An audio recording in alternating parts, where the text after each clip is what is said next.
There we go. The freshly chosen Impetuous Skink with the Dark Elves taking on Alfredino and the Greenskins in round 1 of this semifinal. Winner will be moving on to the final to face off against Mr. Le Marquis. As a reminder, Impetuous Skink has been coached by Romulan Dog, Alfredino by BBB Chief, and the finalist waiting for them has been coached by ODM Syphos. Now, removing this intro card, the players have loaded into the battle, and starting with our blue player, the Dark Elves, we're going to have 4 Dreadspears. He's then going to have a center with 2 Witch Elves and the Blades of the Blood Queen, Regiment of Renown, Hargoneth Executioners, giving that Guardian trade-off to any nearby heroes. Now, over here, we are going to have 2 Dark Riders, as well as Lanesh's Harvesters, Regiment of Renown, Doomfire Warlocks in the back. And then we've got some Harpies up in the air. Now, for the leadership, we've got a pretty dangerous squad here. We have a Death Hag on top of a Blood Cauldron. We have a Master down here on the ground with that Halberd to support Morathi in combat. Now, Morathi is bringing the Wand of Caridon as well as Soul Stealer. And then she has Heartrender and the Dark Sword, Enchanting Beauty, and Greater Arcane Conduit. So she's going to be absolutely tanking machine, and her debuffs are going to be crazy on top of any Greenskins in the central engagement. But speaking of Greenskins, let's go take a look at what they have brought to the field of battle. And we got 3 Goblin Wolf Rider Archers, or sorry, 2 Goblin Wolf Rider Archers and 1 Forest Goblin Spider Rider Archer up in the front, which will help a lot against these Harpies, I imagine. We have Azag in the air, and we'll come back to him in a moment. We have 2 Black Orcs, 2 Orc Biggins, both Regiment of Renown Night Goblin units. We have Forest Goblin Spider Riders off on the far right flank, 1 in the rear, looking out for Vanguarded units perhaps. We'll see. This could be some interesting engagement right off the bat. Got a Doom Diver Catapult, 2 Orc Air Boys, as well as the Rusty Airs, and Azag, as I mentioned above prior, got Fate of Buna, Spirit Leech, Wa, Foe Seeker, and Ginov with it for that leadership buff. So, interesting army. We also have a single Nasty Skulker in there as well. And, yeah, unless these Dark Riders start running immediately, they may be in for a world of hurt here, but we'll see what happens.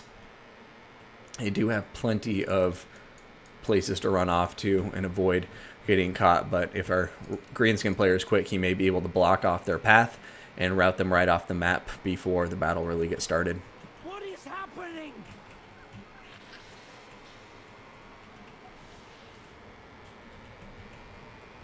Yeah, this is going to be really tough for Dark Elves if the Greenskins play this smart. Harpies are pretty much countered immediately. Missile superiority is squarely in favor of the Dark Elves. And Black Orcs will actually be pretty good at countering that blob of infantry. I mean, the Blood Cauldron will definitely be something they have to worry about, but as long as they're patient, you know, the Greenskins missile superiority will be able to chew it down. And we have a Doom Diver Catapult here, too. And it looks like Forest Goblin Spider Riders are diving in,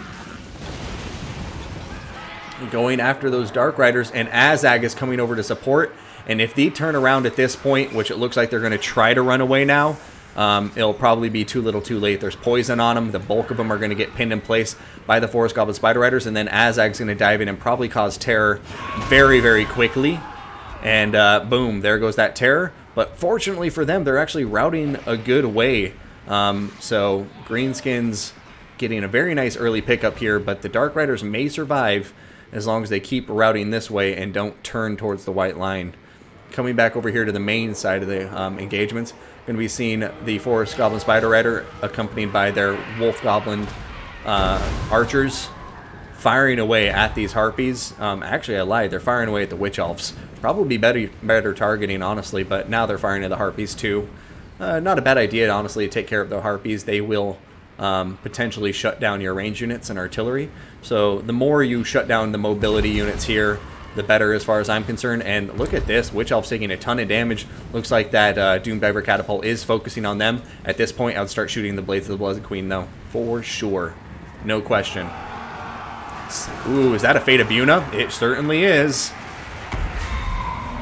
Fate of Buna going down on top of the Sineshi Harvesters. Wolf Riders, Archers trying to pull out, and it looks like they will succeed. And Azag diving into the Sinesh's Harvesters, doing so much work. Over here, 4 Goblin Spider Riders chasing down these Dark Riders who are diving into the Orc Airboys, desperately trying to shut them down. But right now, initial engagements are really going in favor of the Greenskins. Slanesh's Harvesters getting decimated by that Fate of Buna. Azag diving in here on top of the Dark Riders. The infantry continues to pull back. You see the Warlord Boys and the 8-Peak Loonies diving into combat. This is a great opportunity for a Loon. If I see a Loon go off right here through this avenue of infantry, I will be the happiest boy around. Black Orcs getting a nice charge on the Blades of the Blood Queen, who also get a counter charge in turn. And here comes the Soul Stealer. Decimating. I mean, going to do a lot of damage to the infantry, but it looks like they're still going to come out on top in the end anyway. Harpies diving in on top of the Rusty Airs, but Azag, in concert with the Forest Goblin Spider Riders, has been playing beautifully to neutralize all of the backline threats the Dark Elves keep throwing at them. And now the front line is nicely tied up. Black Orcs are getting trounced by the Blood Cauldron with the Blades of the Blood Queen, but the archers are now completely just focusing on the Blades of the Blood Queen by the looks of it, and they are just shooting them down so quickly. Going to see a Spirit Leech on top of that Master as well. And I have to say the Greenskins are playing this beautifully here. And Alfredino, yeah, really convincing display of his mastery right now of his micro. He's playing this absolutely beautifully. Once again, letting the center kind of collapse as he continues to win the flanks in a convincing fashion. This unit of Black Orc still about full health, and there's really no infantry to challenge them anymore now that the Blades of the Blood Queen have been dealt with. Terror kicking in on them as Azag dives in, and Azag's going to cause terror on top of these Dread Spears too, by the looks of it. Doomfire Warlocks coming back into combat, but Biggins on top of them. Dude, the Doom Diver Catapult is still firing. And, yeah, everything is just being neutralized. Look at this. Nasty Skulkers, who have been held in reserve this entire battle. I love the patience on display there.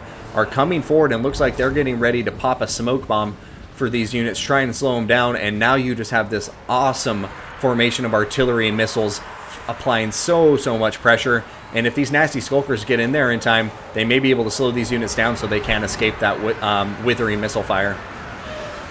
Ooh, a Doom Bolt coming down here. Going to do some nice damage on those Orc Airboys. But now the Elves are in the death trap. I do believe we're going to be seeing a smoke bomb going off here in the near future. A Spirit Leech on top of the Blood Cauldron. A big Soul Stealer going down in the central engagement, though, causing a lot of damage. But now the Death Hag is rampaging. Or, yeah, she's rampaging, I think. No, she's not. I'm lying. But the Doom Diver Catapult is focusing in on her, and it's going to be doing some nice damage.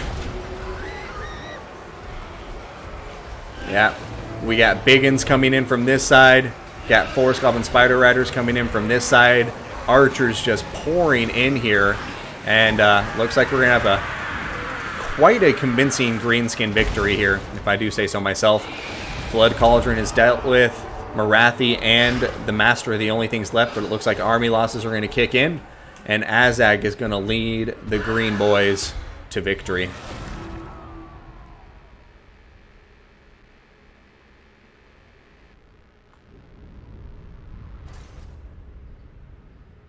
Biggie Schmal, it's good to see you. Yeah, if you go deep, you got to go hard, Hadres. I agree.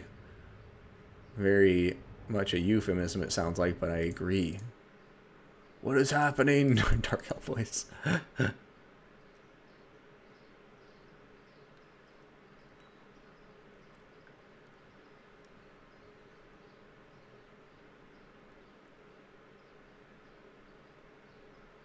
How often do I have to tell you? Be careful with your vanguards. Yeah.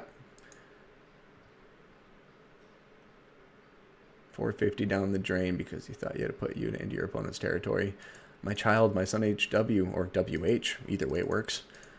Yeah, I'm not a big skirmish guy. Sometimes I'll turn it on if, like, there's a specific scenario happening where they're just getting chased endlessly. I'll just, like, click it on really quick so I can ignore them for a moment. But otherwise, it's very annoying, and it really hurts your micro. Yeah, skirmish mode, I guess, is good for bad players, but even then, it usually just means they run away and you don't get to use your skirmish tools to the best of their ability.